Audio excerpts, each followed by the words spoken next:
All right. So welcome everyone. If you don't know me, I'm the chair of our great department of Geography and Environmental Science. My name is Mariana Pavlovska, and I'm really excited to welcome you all to the second event of our Geography Awareness Week. As you know, this week is very important for us. This is when we go extra mile to increase awareness about the importance of geographic knowledge, which is particularly vital in the world today, right? When we do have climate emergency, increasing social inequalities, and those combined to create vulnerabilities that really need to be resolved if we are thinking about sustainable future.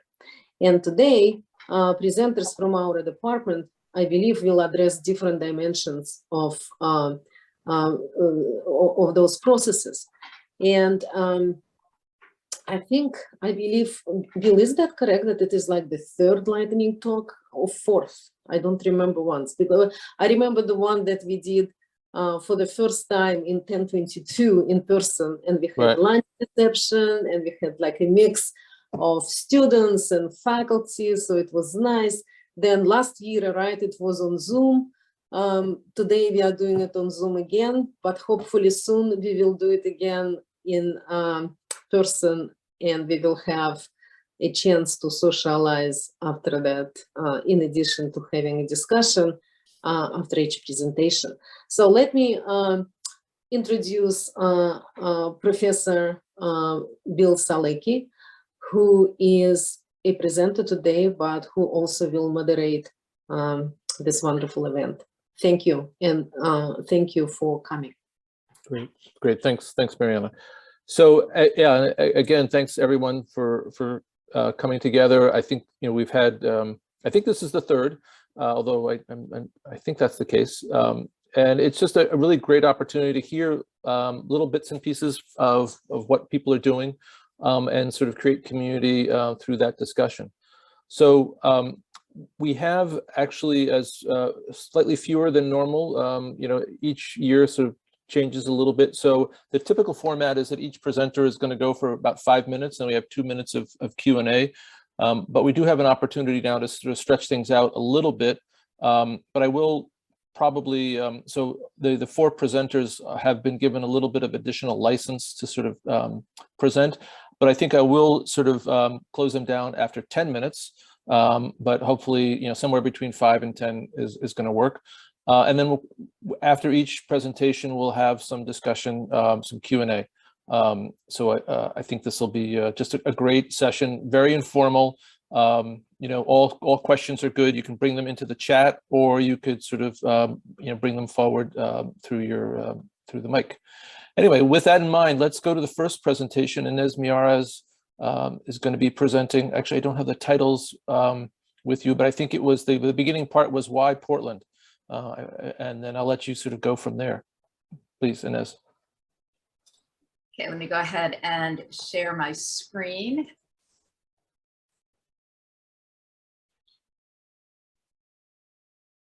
Okay, so I have been starting to look at, ever since the George Floyd murder and subsequent protests, I've been looking at the geographies of where these protests emerged, and the one that didn't make sense to me at all, especially for how prolonged it was and how violent it became at times, was Portland. And so I've been looking at, what is the story for Portland? And so, yeah, my research question, why Portland? And it's looking at Black Lives Matter and Oregon's historical geographies of race.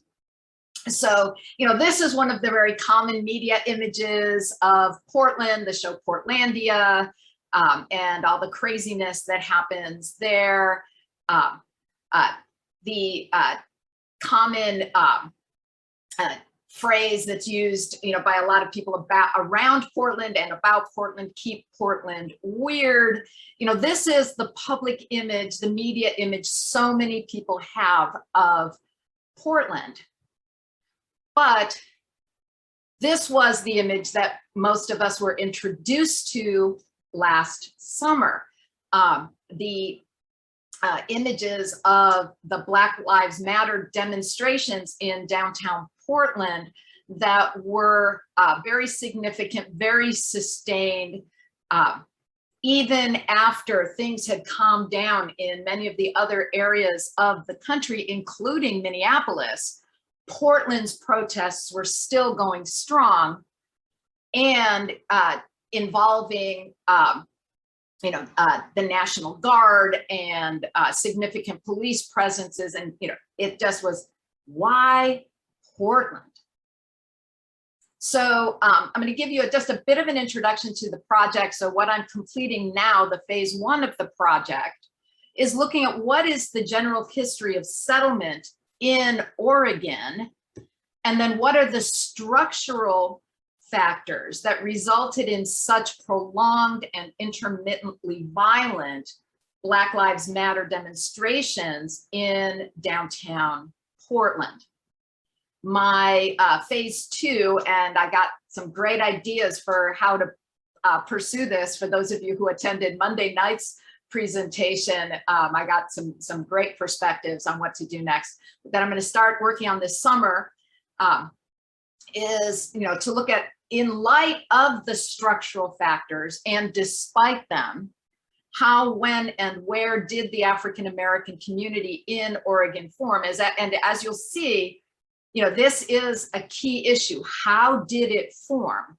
And then how are recent structural changes or lack of change seen by the African-American community, essentially to get a sense of what does it mean to be Black in Portland? In order to get a sense of this, you need to back up, before the Oregon Trail settlers arrived in Oregon, there were numerous indigenous populations in the region. There still are, but it was, heavily populated by different indigenous groups. It was also a multicultural trapper population. There were trappers from a couple of different European countries, Russia, Hawaii, plus the different indigenous trappers. The British Union Bay Company established a trading post for Vancouver on the north side of the Columbia River. This was a multicultural trading post. It became ultimately a military fort, but that's like after the Civil War. In its early history, it was a trading fort. Then you get the Oregon Trail settlers. And their focus in coming to the Pacific Northwest was to create a white utopia. How did they respond to this, what was going on in this pre-Civil War racial climate? In 1844, the Oregon Territorial Legislature passed Black exclusion laws, mandating public lashings for violators. That they entered the Union as a free state. Well, how did it enter as a free state? They made it illegal for Blacks to settle there. So slavery was a non-issue in their eyes because they strived to establish a place without African Americans. However, African Americans still, I've been uncovering stories of African Americans that did settle in the area, but very small populations and with great risk and difficulty. sorry. Okay, so in 1850,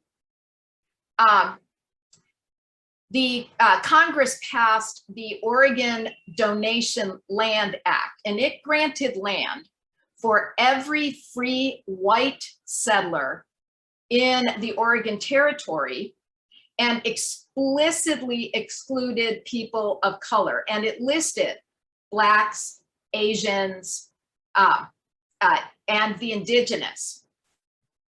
So it is, it set up a situation where even the indigenous populations were displaced from their land.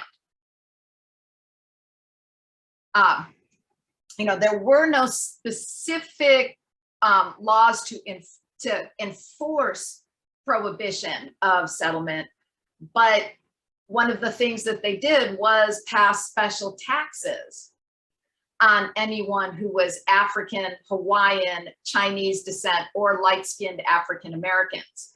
One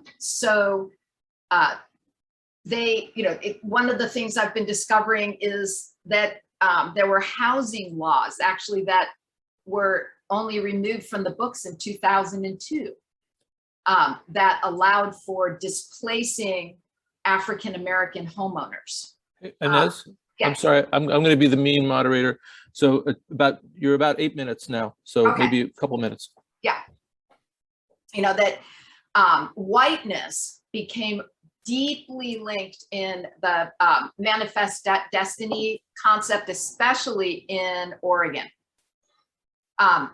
It really is evident even in laws that continue, especially housing laws, into the 21st century. I'm going to go ahead and stop there. Let me stop my share. I've been discovering that it's only in 2003 that Oregon finally removed the last of its racist language from the state constitution.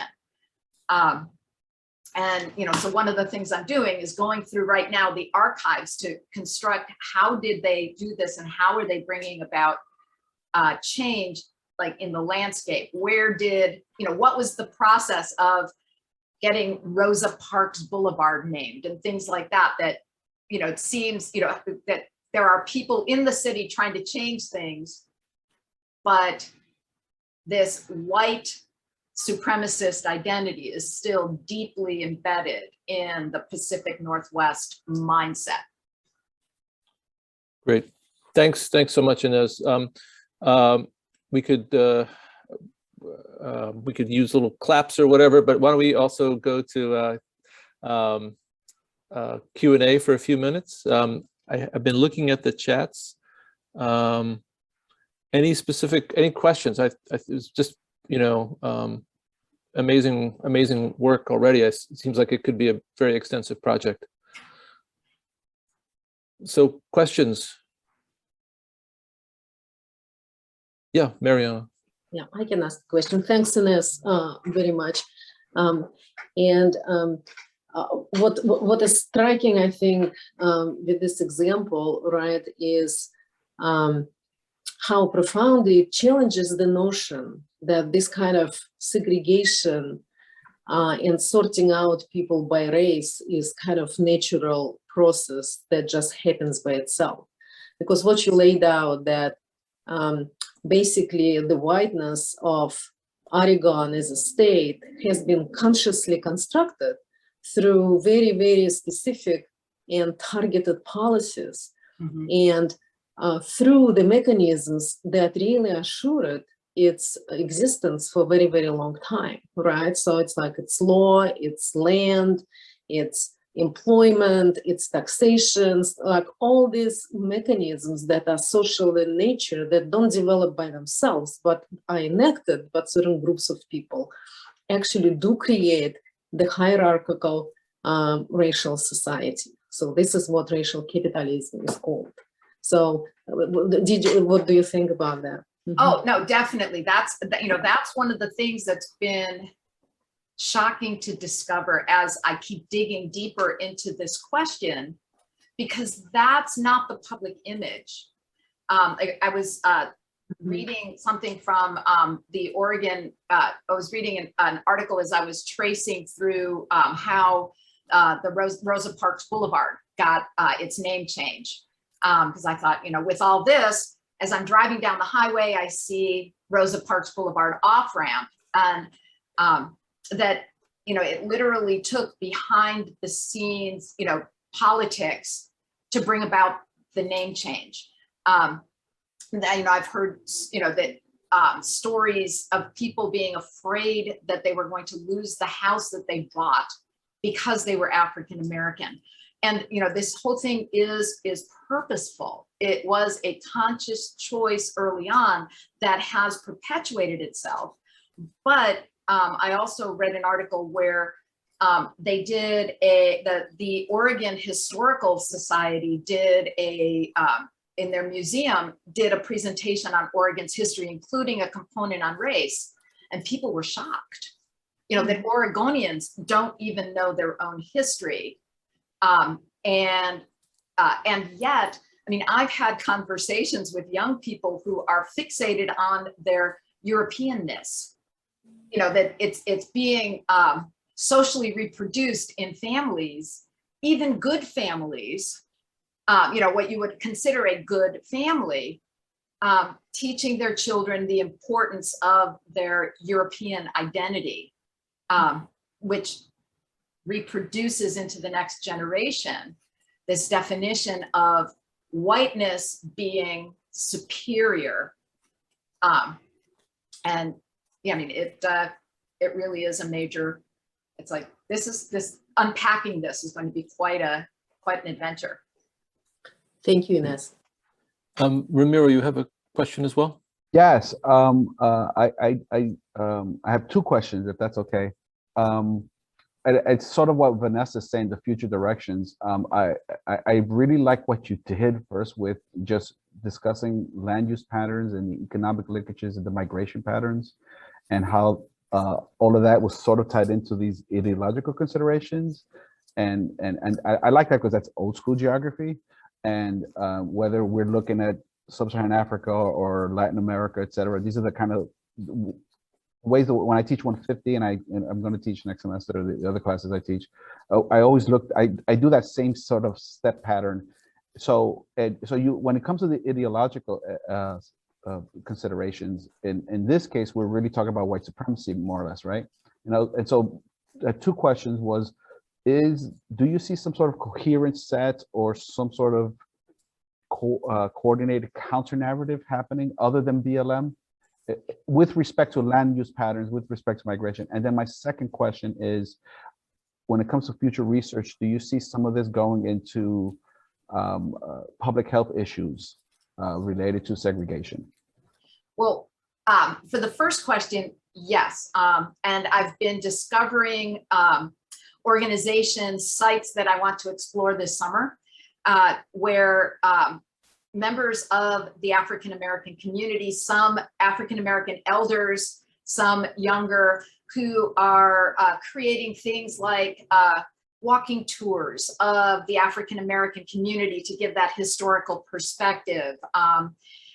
They are just now renaming a park in coastal Oregon after an African-American settler from the 1850s. And when I saw that in the newspaper, I saw the description as, although he knew it was illegal for him to settle, he still came.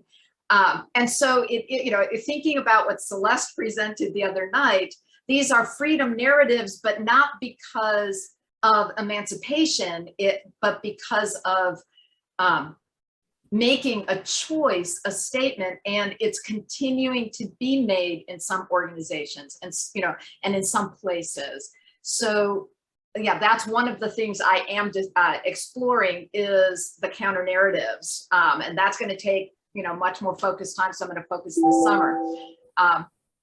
Public health, that is a great question to pursue down the line. What are the implications of this legal second-classedness Right. that was established for so much of the history. Great, thank you. Thank you very much. Thank you. Yeah, we have one more and then we probably need to move on, but Sean, please. Sure, just to quickly, Ines, great work. This is fascinating. There's a lot of interesting work done in Minneapolis about the covenants placed on land there that prohibited African Americans from even moving to those places. And I know I grew up on Long Island and there was no explicit covenants, but the real estate agents would not show Black individuals homes in, say, well, it's an example, Hicksville, or you know what I mean? Right. So it was an implicit, discrimination that was going on. Well, I guess it was explicit, implicit. So there was no legal covenant, but there was this other thing going on. And I think that was pervasive, to be honest. Yeah, no, that's definitely an issue. And I mean, the work I've done in Jackson Heights, I mean, it was legal in the city. It was legal until the Fair Housing Act. But in Oregon, you had, there's still a lot of libertarian mindset. So there was an ignoring of the Fair Housing Act and saying that the state laws superseded federal. And so the fair housing for Oregon, that law was really passed literally in 2002. That's, that most Southern states have done a better job of reconciling their racial issues than Oregon has. And it's been shocking to discover this. And so I'm just like, unpacking what I can and how I can. Great. Thanks so much, Ines. It's obviously the beginning of a long journey for you. So maybe you could lightning strike next year, give us some updates. Thanks. All right, so we'll move on to our next presenter. This is going to be Jochen Albrecht. And the title of his talk is Bottled Water in New York City, an Evidence-Based Social Science Project. So over to you, Jochen. All right, I'm clicking on share screen here, and I'll pop on as with Ines, like after 8 minutes, just to give you a heads up, if that's okay. That is absolutely okay. So, as a GIS professor, I typically give lightning talks that are about deep technical issues. And if I do that, I talk to to those who are already enlightened and are in the GIS realm. Today, I'm trying to reach out to a wider audience and talk about the usefulness of GIS tools in a classic social science project. Those of you who have been living here in New York City for a while know that New York, or should know, I should say, that New York City has exceptionally good drinking water compared to most other urbanized areas, not just in this country, but around the world.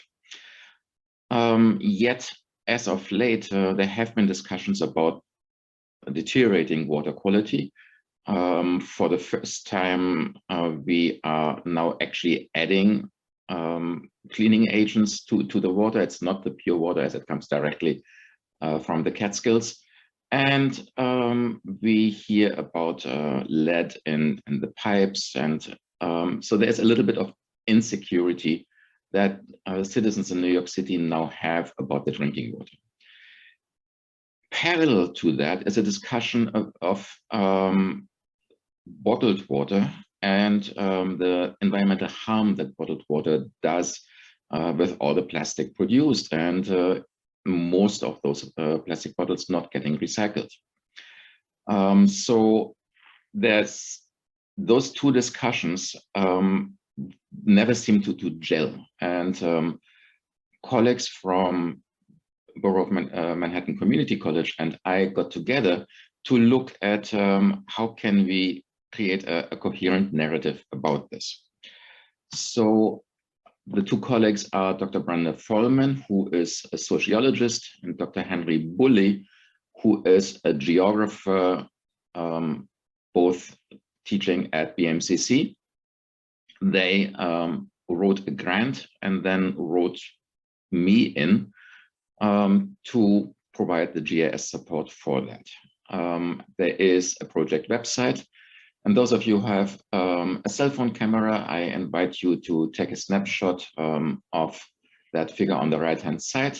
It would get you to the online survey that underlines the research that we have done here.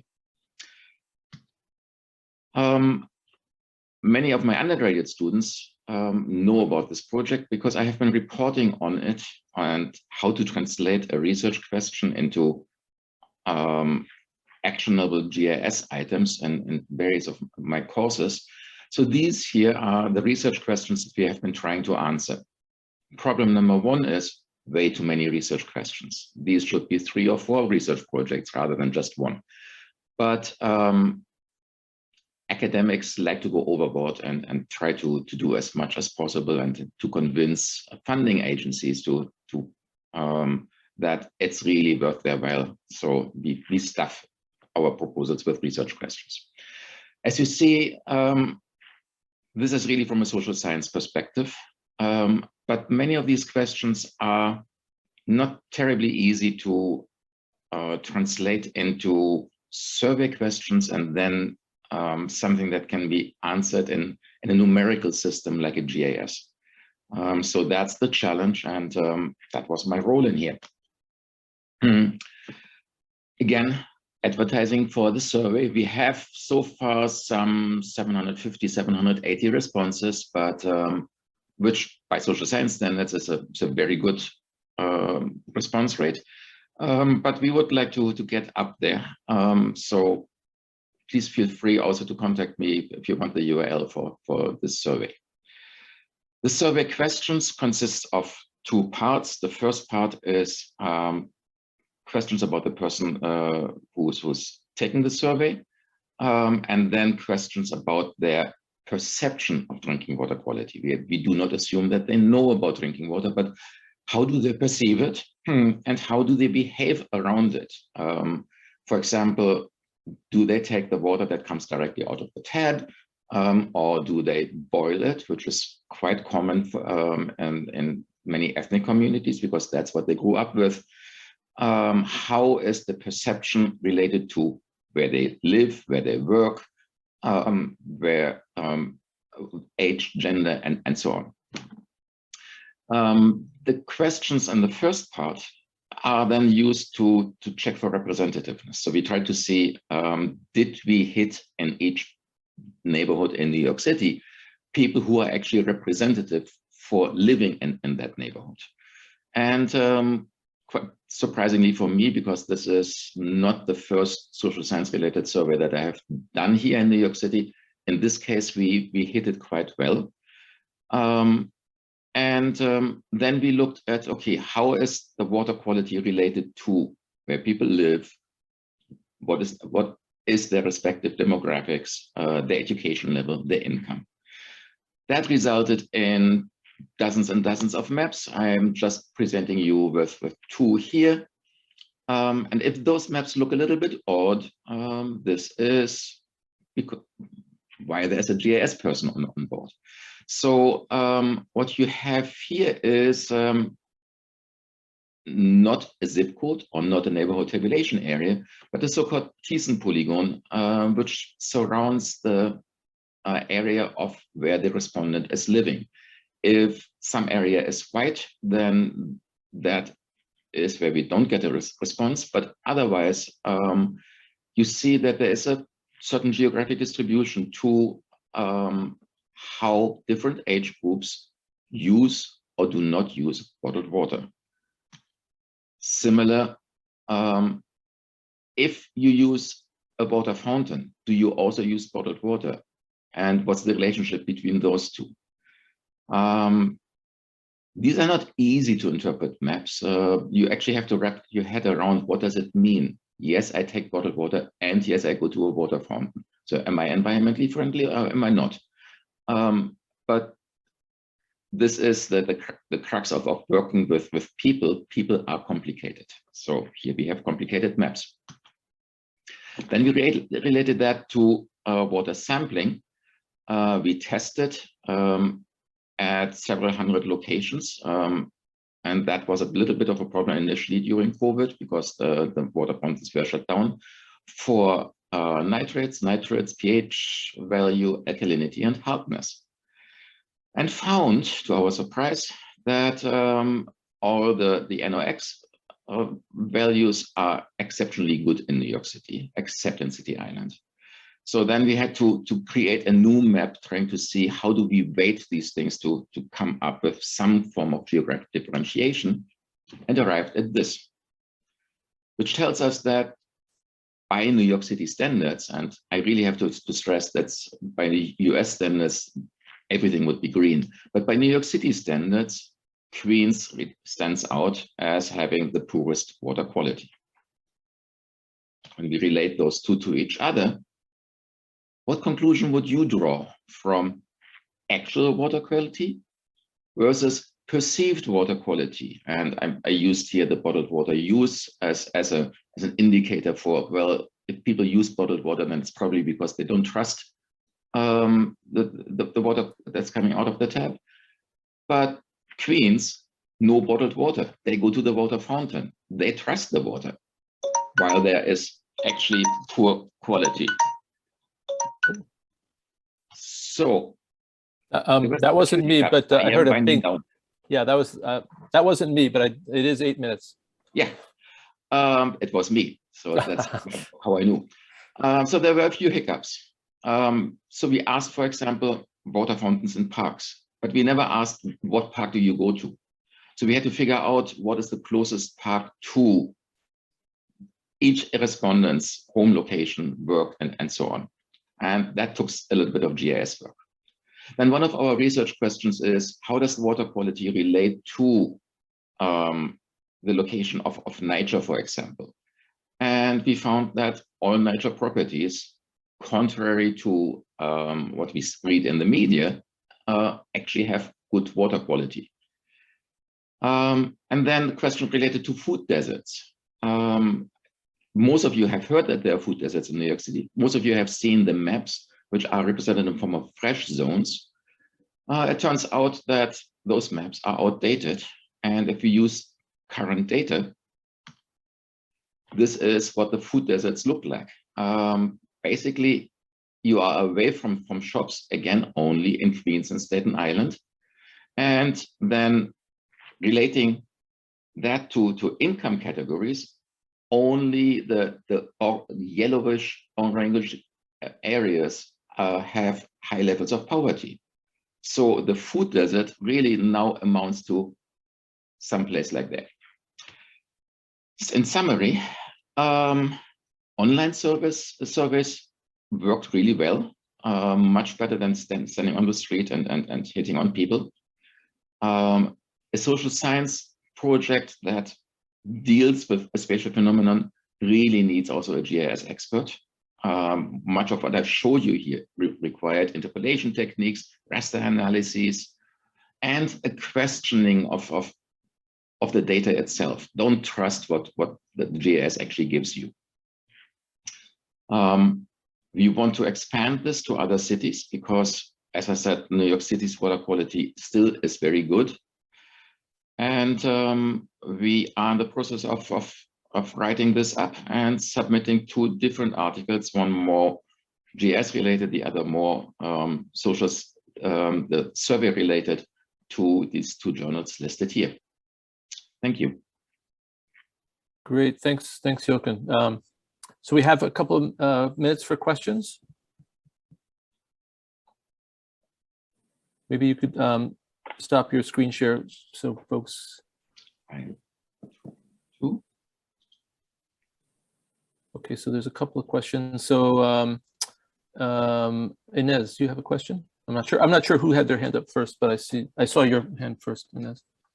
One of the things, now this is, your maps I found fascinating. One of the things, having lived in one of the red areas in Queens for, nearly 3 decades, it wasn't, that, it's like most of us had filtered water or something, because it wasn't so much the water coming into the building that people were concerned about, but the age of the pipes. Yes.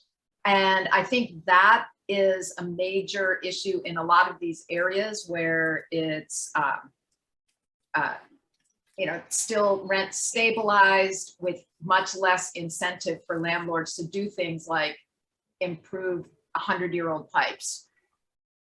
What do you, I mean, is that one of the patterns that you've seen?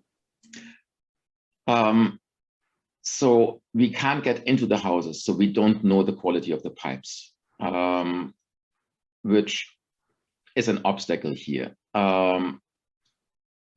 There are not that many houses in Queens that actually are 100 years old. So we would have to see. Astoria, a lot of the housing in Astoria, like the building I lived in was. I understand.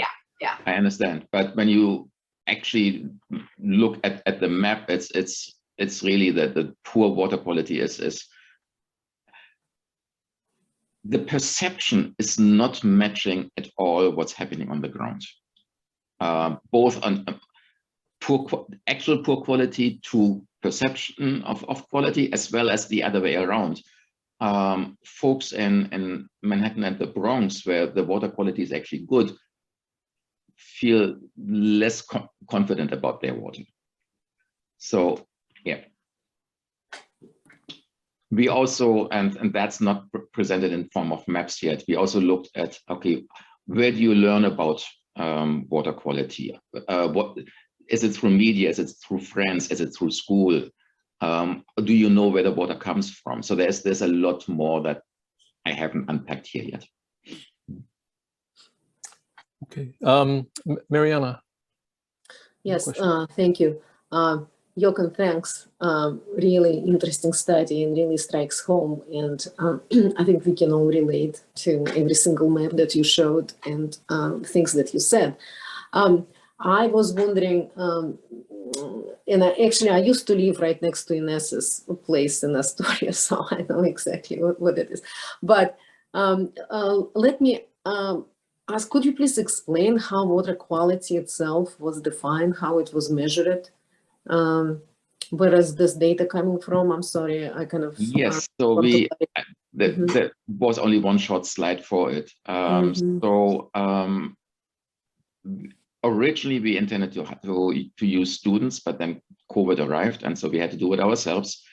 We went out with water testing kits that you can buy in a drugstore or online, and took water probes and tested them for nitrates, pH, hardness, and alkalinity.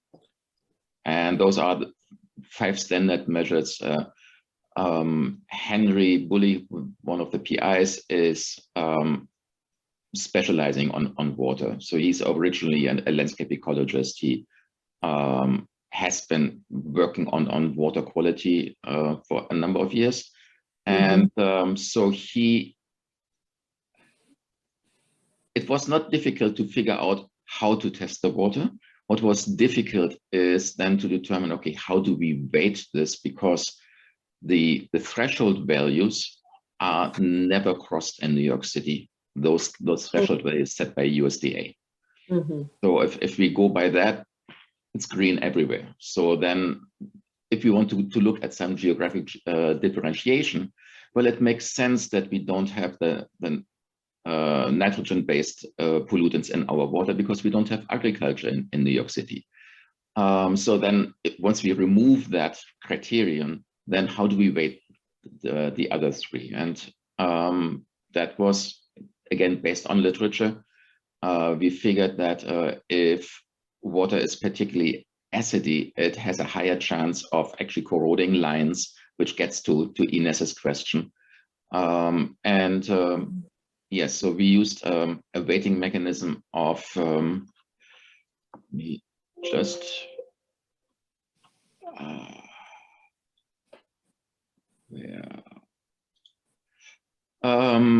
pH value was weighted 3 times as much as alkalinity, which was weighted twice as much as hardness.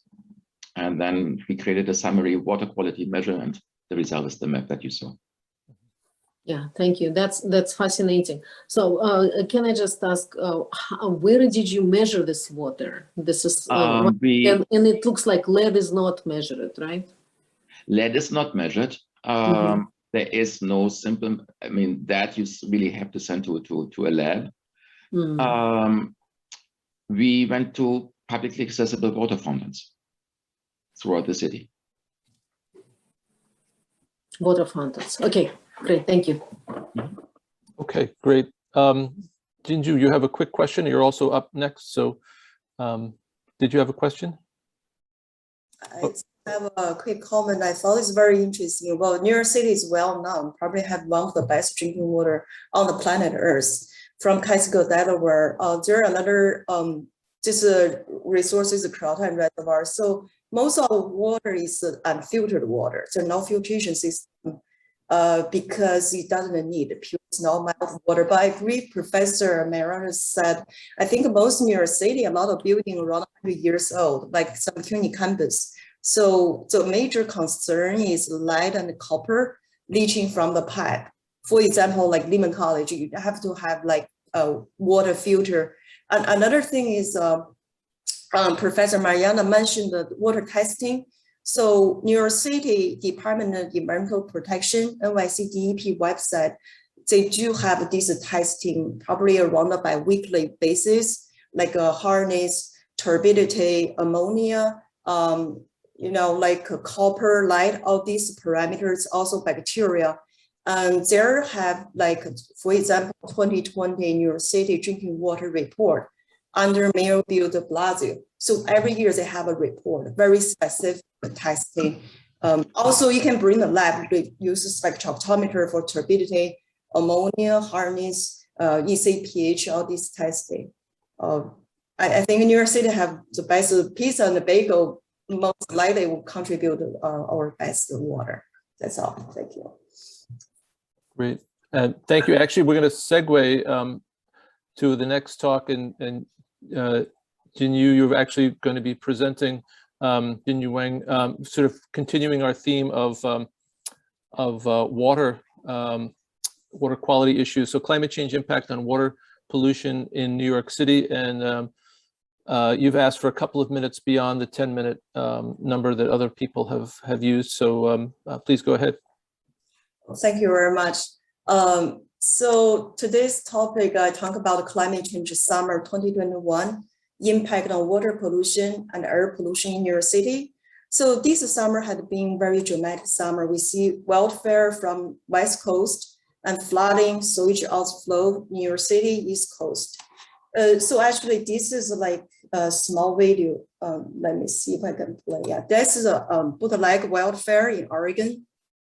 It's burning like almost 2 months. Briefly talk about climate.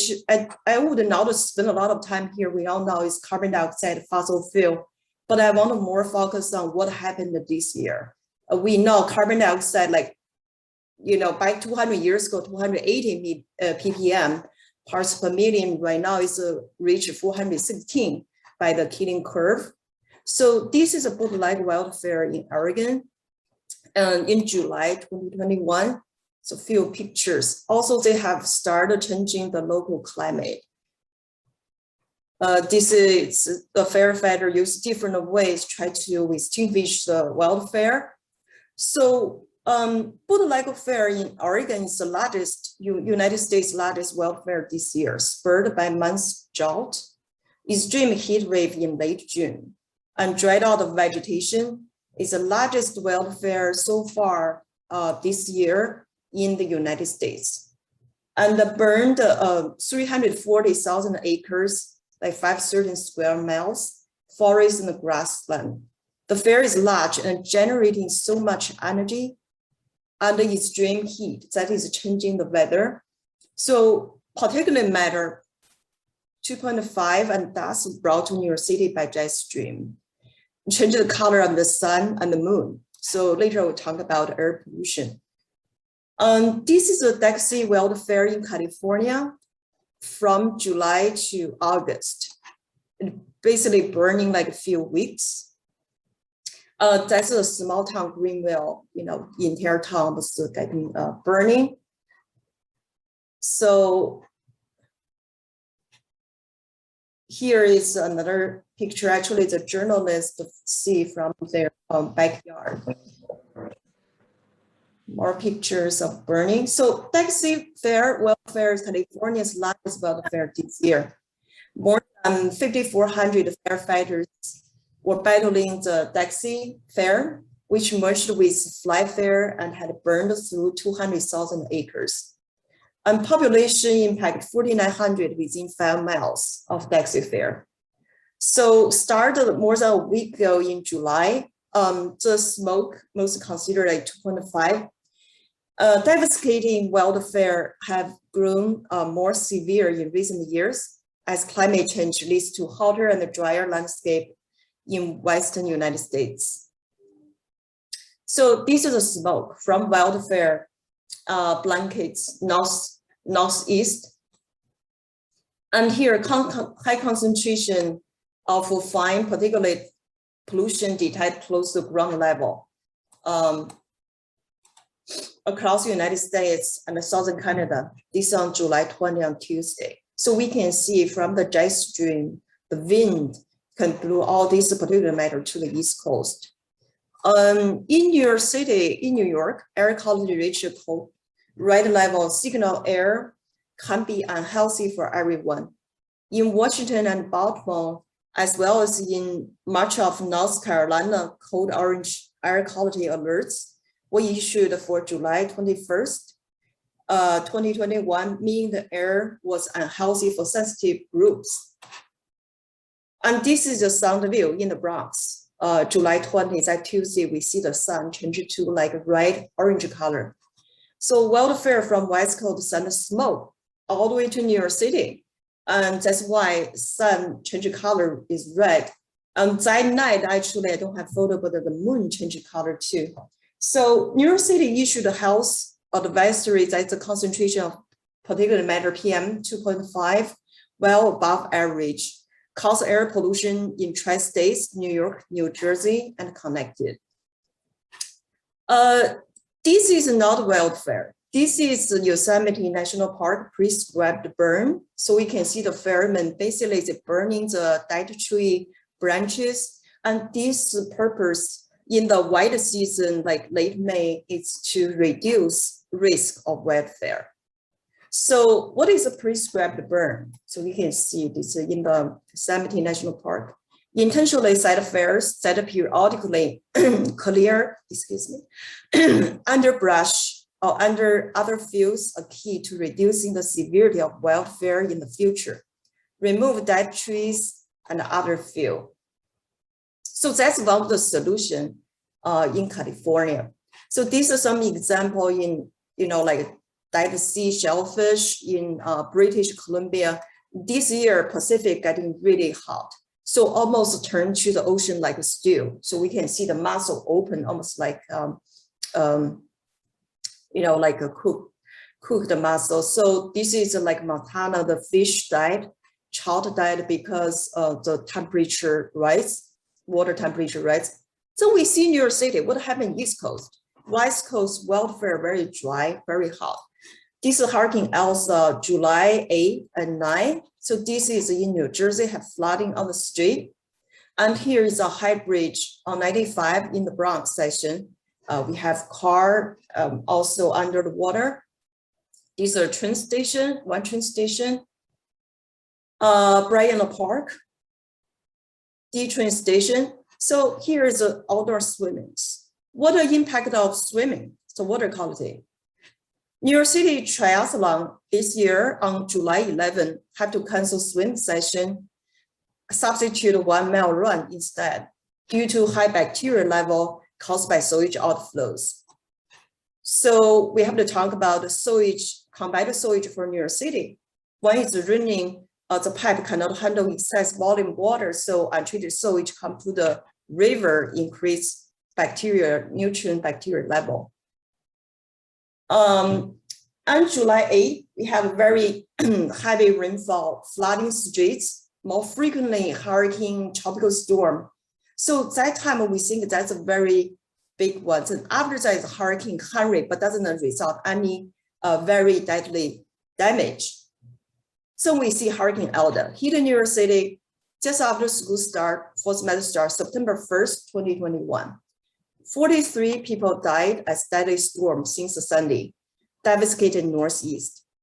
So this is like huge volume of rain overwhelmed the region infrastructure, showing the lethal impact, climate change. And this actually in New Jersey, try to clean up. Here is a Queens basement apartment in Queens have damaged. Actually killed 17 people in Jackson High and other neighborhoods, basement level. This is a bus in Queens on Thursday morning, the day after the hurricane. So Hurricane Elda hit New York City on September 1st night. It flooded subway New York City, flooding on highway roads. And New York, New Jersey blindsided by the storm. There are no warning, no weather forecast warning, anything. And trapped in the basement of cars, they lost their lives in salvage storm. 17 people died in Queens, Brooklyn basement apartment. And at least 43 people died after Elda caused flooding in New York, New Jersey, Pennsylvania, Connecticut. So rainstorm makes stormwater runoff untreated sewage flood into New York City subway systems.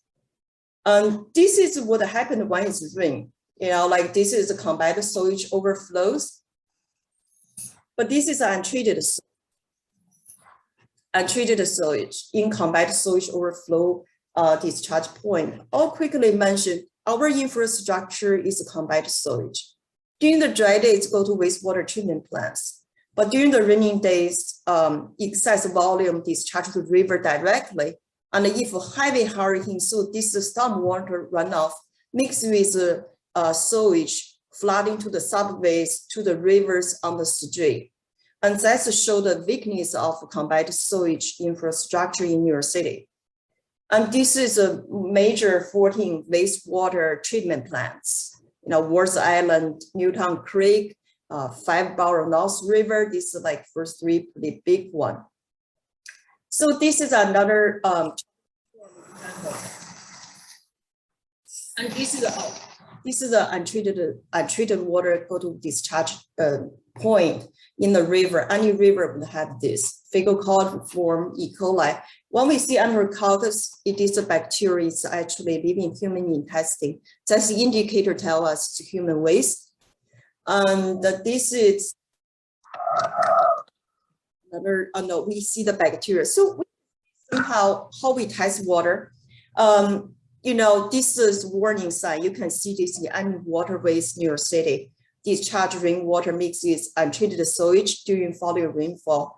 Contain bacteria can cause illness. So now safe for fishing, boating, or swimming during the rain or after storm. And this is a water sample collection. Show you how to. And this is test ECPH. Use a parameter water sampling.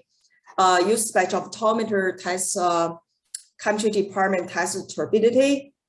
And also we incubate bacteria 2437 with select autoplates, fecal coliform, E. coli, Enterococcus analysis.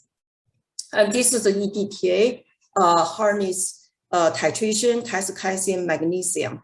Ammonia, we use natural reagent method. Since the natural reagent have mercury, so we do collect the waste. And this is ammonia, use spectrophotometer height 4,000, 6,000. So that's a test ascorbic acid, color blue acid test phosphate, use Shimazu UV 2501 spectrophotometer. So we basically, the more phosphate, the more blue color. Summary. Summer 2021, any solutions? So extreme weather in summer 2021, wildfire, West Coast, and heat wave, Pacific, temperature rise in the Midwest, also hurricane, tropical storm, East Coast. Heat wave cause fish, shellfish died, river temperature caused fish died. So tropical storm also hit New York City. Our triathlon switch substitute swim portion to due to high bacteria level by sewage outflows to 1 mile run instead. And Hurricane Alda hit New York City, New Jersey, September 1st. And New Yorkers blindsided by the storm. No warning, no any forecast warning, evacuation in advance.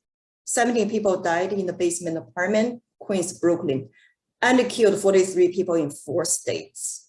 So rainwater mixed with sewage outflow flooded New York City subways, which showed combined sewage infrastructure system flaws. And solution is question is how to update infrastructure sewage system in New York City. Is there any solutions?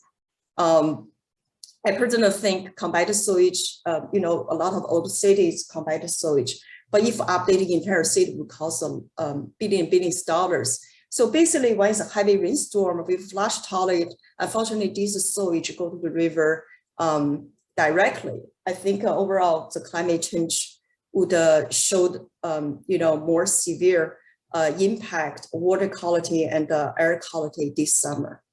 Thank you. Great. Thanks. Actually, I was going to give you a 1 minute warning, but you ended perfectly. Questions?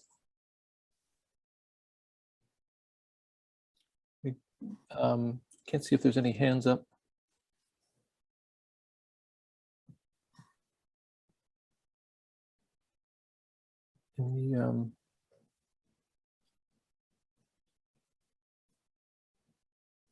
Oh, yep. Max, please. Hi. So is it actually very unusual for, raw sewage to overflow into like natural bodies of water if it's not like, an extreme weather storm? Like, does this happen during regular rainstorms? Or is this Max, thank you for the question. That's a very good question. Pretty much any heavy storm, it doesn't have to be a hurricane in your city. Whenever the storm water mixed with rainwater and sewage volume exceeded twice of the pipe capacity, the excess volume going to be discharged to combined sewage overflow discharge point in the river, very unfortunately. But it's like this type of hurricanes, they also have such a volume and excess water even flooding to the subways as well. Okay, thank you. Great. The very striking photos of the pollution, it's sort of, over the city and so forth. It reminded me of certainly the tales of the Great Depression when they were debating the issues of the Dust Bowl and the stories where the dust was coming in through the open windows in Washington as they were discussing policy. You wonder if the clouding of the skies, the haziness of skies had any impact on people thinking about these issues on the East Coast. Any other questions? Yeah, Ines, please. No, it's just a quick comment, that the impact of things we can't control, like the jet stream. I live north of where the, I live north of Oregon. We weren't affected at all by the fires this summer. We didn't get any of the ash because of the jet stream. And I was watching what was happening in New York. And so we have to remember that there are parts of this that, we just have to prepare for, but we can't control. That like where ash is going to go and affect climate. So we can only do the things that we can control. Yeah, no, it's an important point. I'm wrestling. I'm realizing that my computer is not charging the way it should be. Hold on. Any other comments? I apologize. I'm looking at my screen and it's not charging. Any other comments?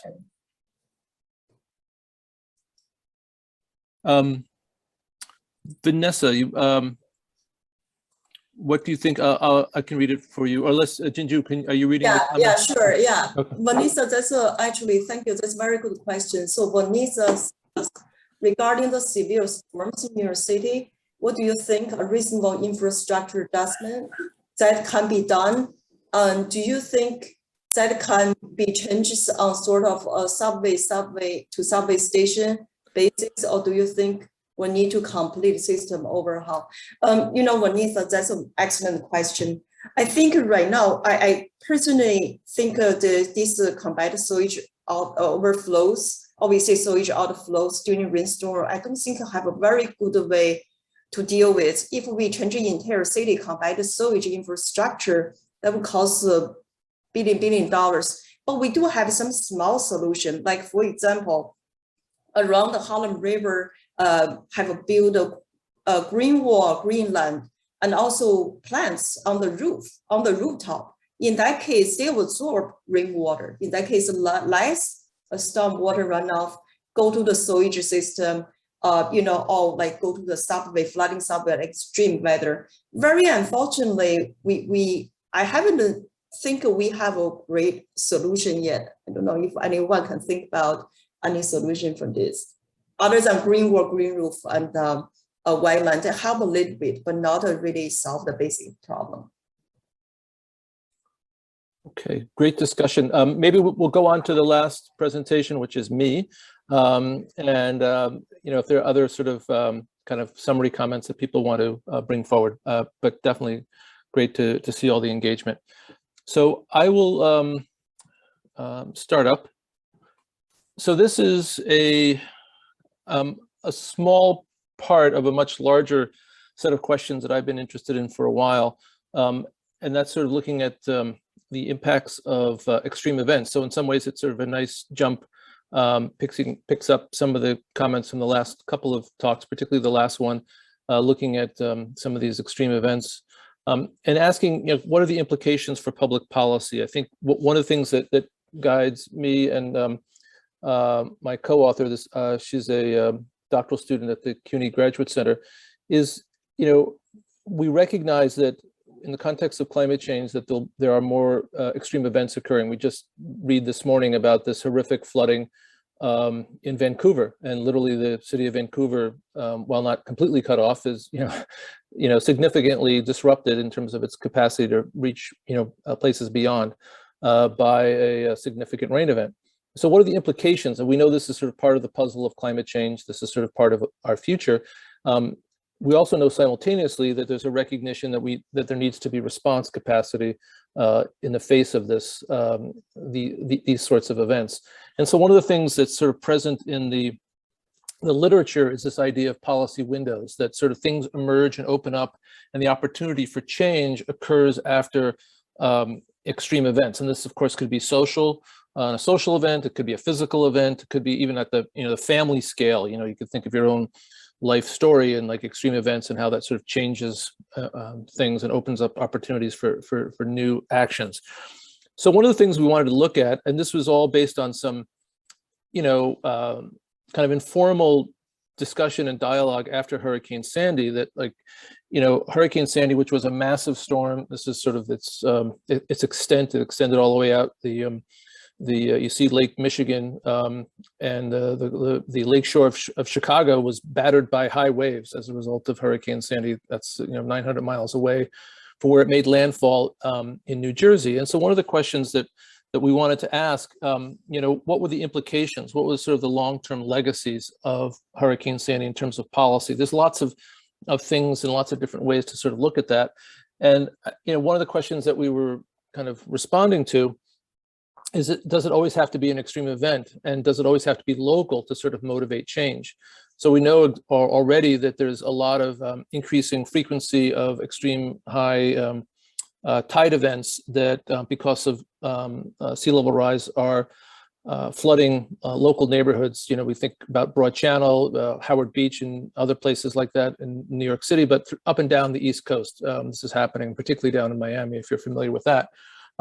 But one of the things we recognize post-Sandy, in the years following, is that, Baltimore seemed to be really kind of concerned and interested in climate change. And then also you know, up to Boston as well, even though they didn't get heavily impacted by it. And so we look at the sort of the geographic extent of areas impacted by Hurricane Sandy. I apologize for the pixelated image here, but what you see, the purple are those areas that were highly impacted by, you know, Sandy, and then areas to the, you know, out to the edges where there was some storm impact, and then others sort of less so as you sort of move away from the epicenter.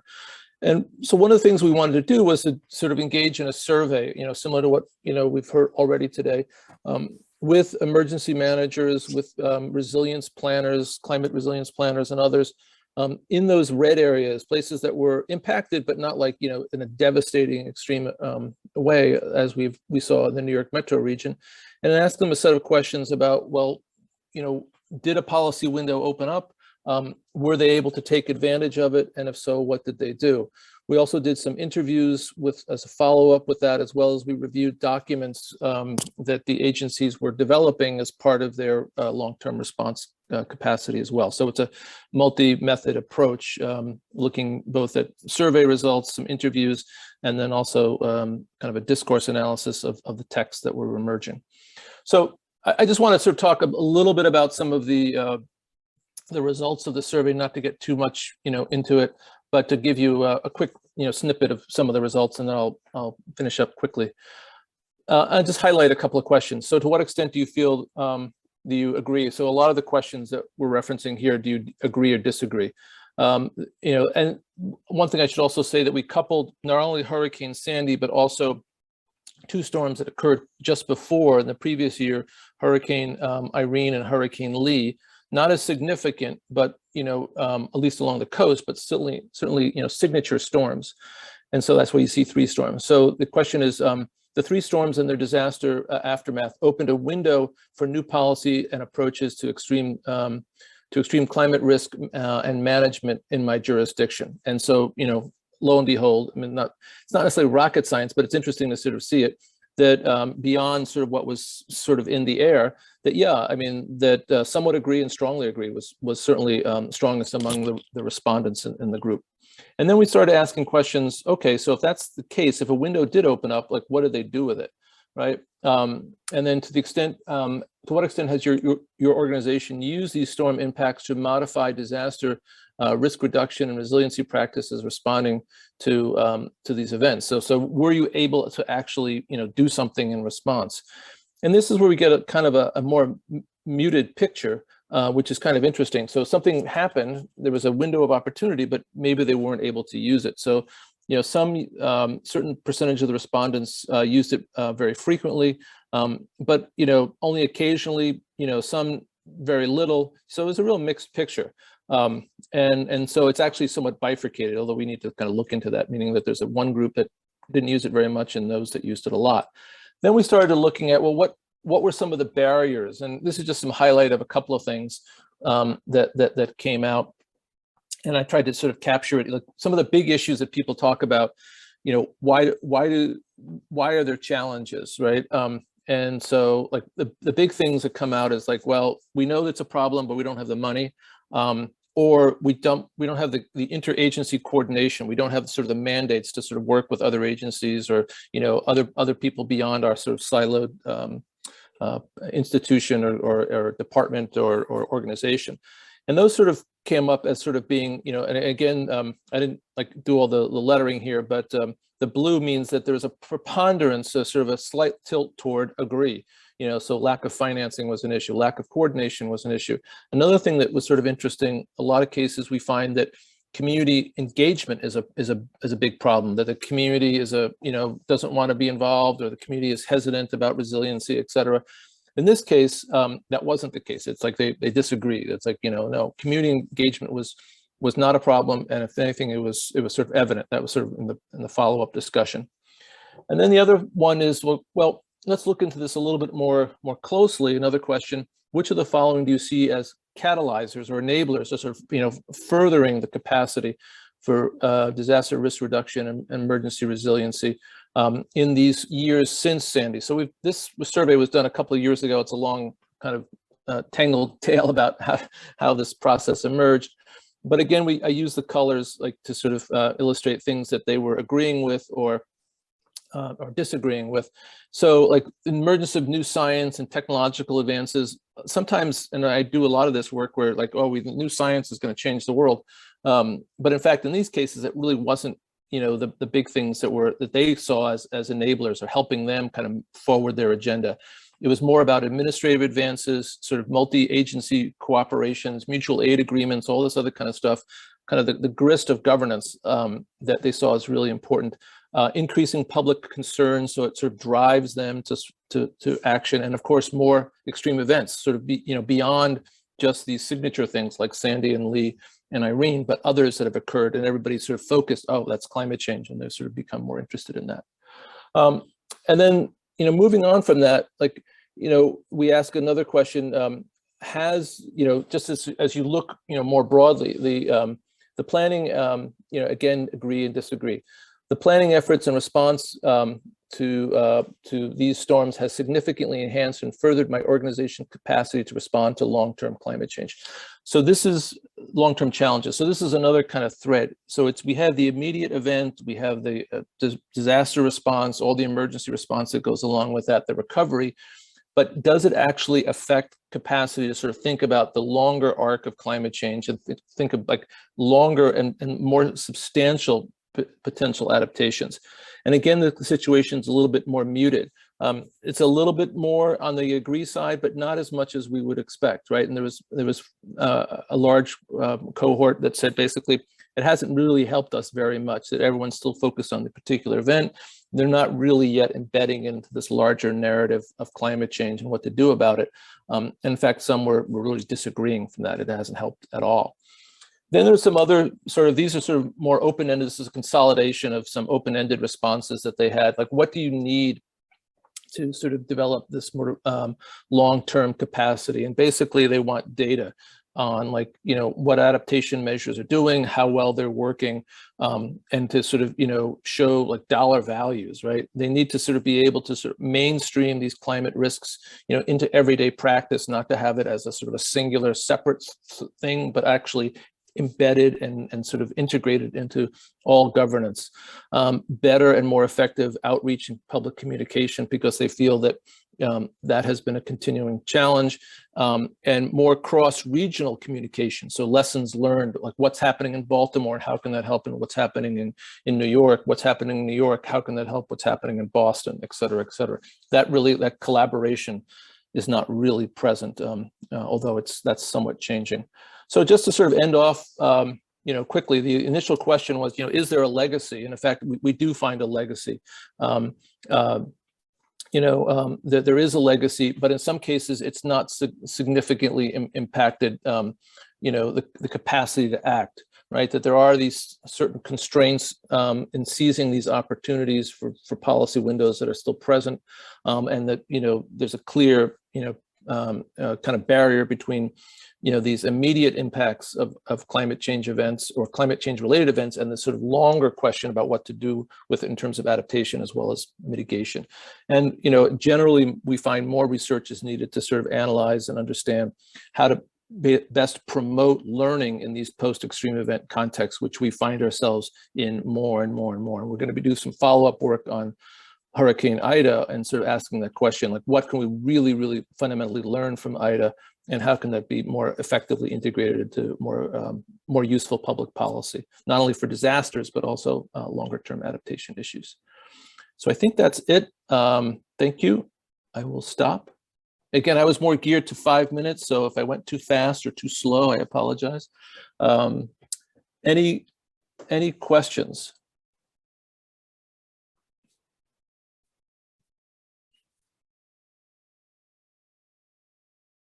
Okay. I'm hearing the proverbial crickets, which is totally fine. I think this has been, as you guys sort of reflect a little bit,